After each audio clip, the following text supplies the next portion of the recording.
दासेथ' अनेक माने बाथ्रा बुंलांबाय जोंना डाइरेक्टरा बुंबाय जोंना प्रडिउसारा बुंबाय जोंना जयन्त नार्जारिया बुंबाय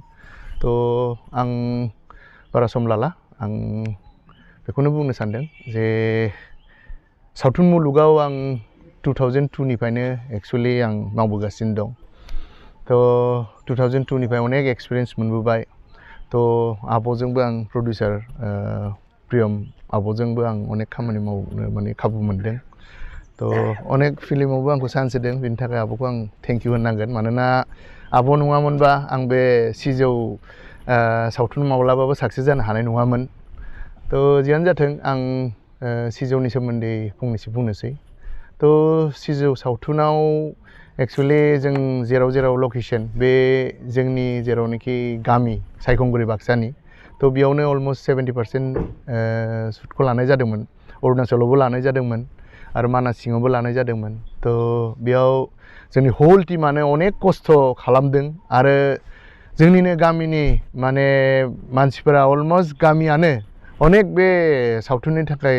माने जोंखौ हेफाजाब होदों बिनि थाखाय आं माने साबायखर होनांगोन आरो बिदिनो जोंना सावथुनाबो दिनै साक्सेस जाबाय मानोना जोंना आलायारननि उनाव इन्डियान पेन'रामायाव मोननो हानाया बे सेकेन्ड माने जाहैगोन सेकेन्ड बेनो आरो सेकेन्ड टाइम थ' बिनि उनाव दासिमबो मोनाखै थ' दा देग्लाय जोङो 6 केटेगरियाव जोङो मा होनो एवार्ड मोनदों बेखौ जयन्त नार्जारिया बुंखांबाय थ' दा अनेक जोंना मा होनो रायजो राजाफोरा आंखौ सोंबाय थायो जे जोङो माबादि नुगोन माला इउटुबाव हगारगोन माला माबादि नुनो मोनगोन थ' मोनसे गोजोनथाव बाथ्रा दि जोङो रिसेन्टलि जों बेखौ जोङो इउटुब नङाबा जोङो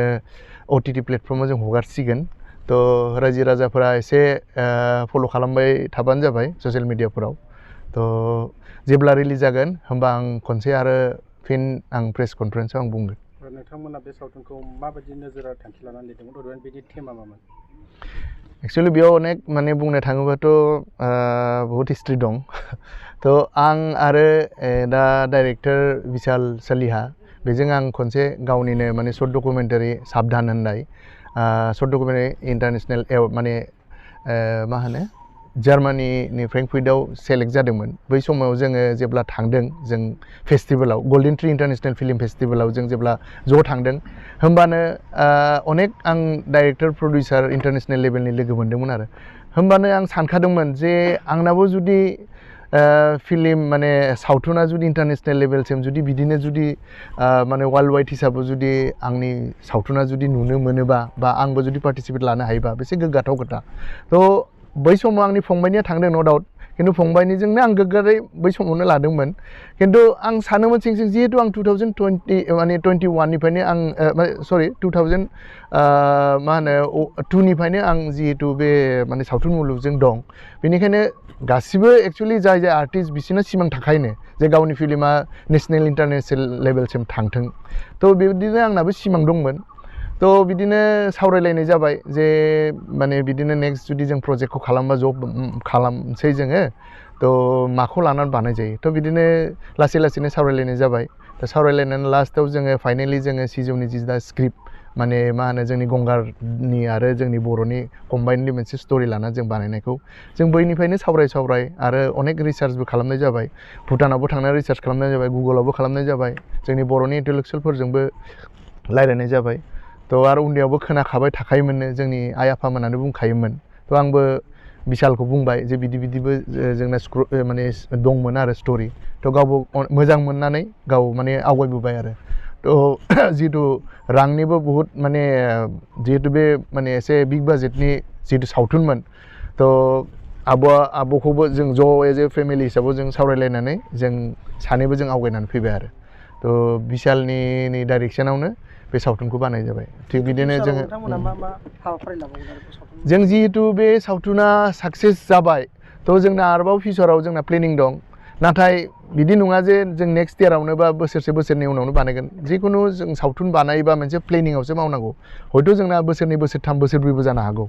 थ' जोंना नेक्स्टआ जिहेतु जोङो बे लेभेलसिम सफैबाय नेसनेल इन्टारनेसनेल लेभेल थ' बे लेभेलनि नङाबाबो बिनिख्रुइ गोजौनि जोंना प्लेनिं दंखायो थ' जानाय जायियाथ' उननि खोथा जोंना खिन्थु प्लेनिंआ दं आरो जोङो मावगोन होननानै जों माने बिसास आरो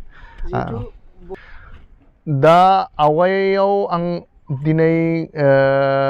अनेक बोसोरनिफ्रायनो आं नुबोगासिनो दं जोंनि आर्टिस्टफोरा बै समाव प्रफेसनेल हिसाबाव जोंनि बे माने इन्डास्ट्रियाव जों एक्सुवेलि जों माने लानो हायामोन आरो जे बेनो प्रफेसनेल हिसाबाव खिन्थु दा बिदि जाबाय जोङो प्रफेसनेल हिसाबावबो एसेबाबो लानो हायो मानोना दा जोंनि एभ्रि इयार जोंना माने 20 to 30 दासो जोंना सावथुन ओंखारो आरो जोंना दा लासै लासैनो जोंनि बिटिसि एरियायाव माने हलबो जागासिनो दं थ' बिदिनो जुदि बारायलांबाय थायोबा होमबा अबभियासलि जोंनि रेभिनिउ जि मोनो बेखौ सबनाबो हेफाजाब मोनगोन बेखौ आरो